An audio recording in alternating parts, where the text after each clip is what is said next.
தெரிஞ்சேன். அப்படியா? ஆக்டரா? ஆக்டர். என்ன பண்ணுது? ஊழல் அநீதி என்பவற்றால் நம் இந்திய ஜனநாயகம் தற்பொழுது மருத்துவமனையிலே அனுமதிக்கப்பட்டு உயிருக்கு ஊர்வலாடி கொண்டிருக்கிறது. அதனை நாம் எப்படி காப்பாற்றப் போகிறோம், என்ன செய்ய போகிறோம்? அதுதான் இந்த தலையாய கேள்வி. பதவி அதிகாரம் தரும் போதில் இன்று அரசியல் தடுமாறுகிறது. அதிகாரம் என்ற எந்த ஒரு கொள்கையும் தூக்கி எறிய எல்லா தரப்புமே தயாராக இருக்கிறது. உலகின் மிகப்பெரிய ஜனநாயக நாடு என்று பெருமை பேசிக் கொள்கிறோம். ஆனால் ஒவ்வொரு குடியரசு தினத்திற்கும் ஒவ்வொரு சுதந்திர தினத்திற்கும் குண்டு குலைக்க முடியாத கூண்டுக்குள் நின்று கொடியேற்றும் அவலம் நம் இந்திய தலைவர்களுக்கு இங்குதான் நடக்கிறது. இதுதான் ஜனநாயக நாடா?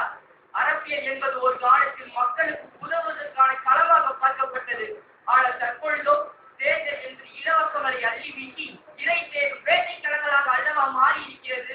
மாற்றுச்சேலை உடுத்த வழியில்லாமல் பாதி ஆடைகளை உடுத்திக் கொண்டும் மீதி ஆடைகளை உலர்த்திக் கொண்டும் இருக்கும் இந்த திருநாட்டில் ஒவ்வொரு இடைத்தேர்தலுக்கும் 100 கோடி ரூபாய் செலவு செய்யும் மோசடியும் இங்கு நடக்கிறது. குடியிருந்த வீட்டிற்கு கூட எல்லை மீறி குடிநீர் இணைப்பை தர முடியாது என்று கூறினார் கர்மவீரர் காமராசர்.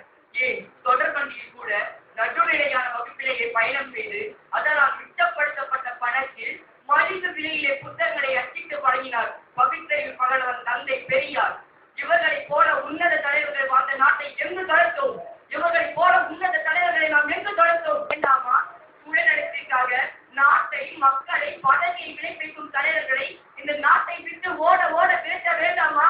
எப்பொழுது பொங்கிய போகிறீர்கள் தோழர்களே? எப்பொழுது பொங்கிய போகிறீர்கள் இளைஞர்களே?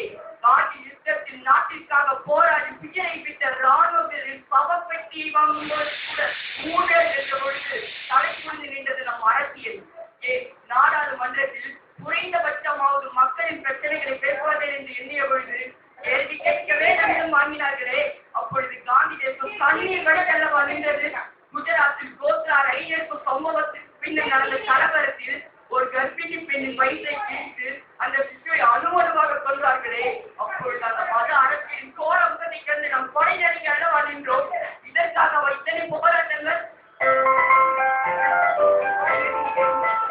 நீங்க பேச ஆரம்பிக்கும் நீங்க இவ்வளவு வீரியமாக பேச போகிறீர்கள் அப்படிங்கிற எந்த ஒரு வெளிப்பாடும் இல்லாமல் அமைதியாகத்தான் உங்களுக்கு பேச சொல்லிக்கிறது.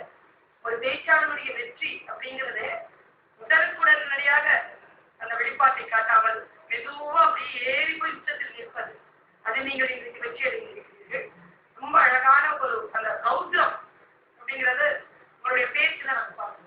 நீங்க படித்து முடித்து விட்டு என்னவாக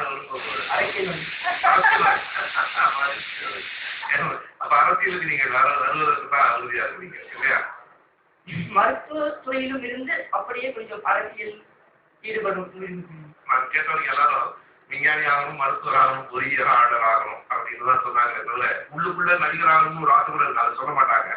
ஆனால் யாரும் அரசியல்வாதி ஆகணும்னு விரும்புறேன்னு சொல்லலை. நீங்க சொல்லியிருக்கிறீங்க. நன்றி, வாழ்த்து.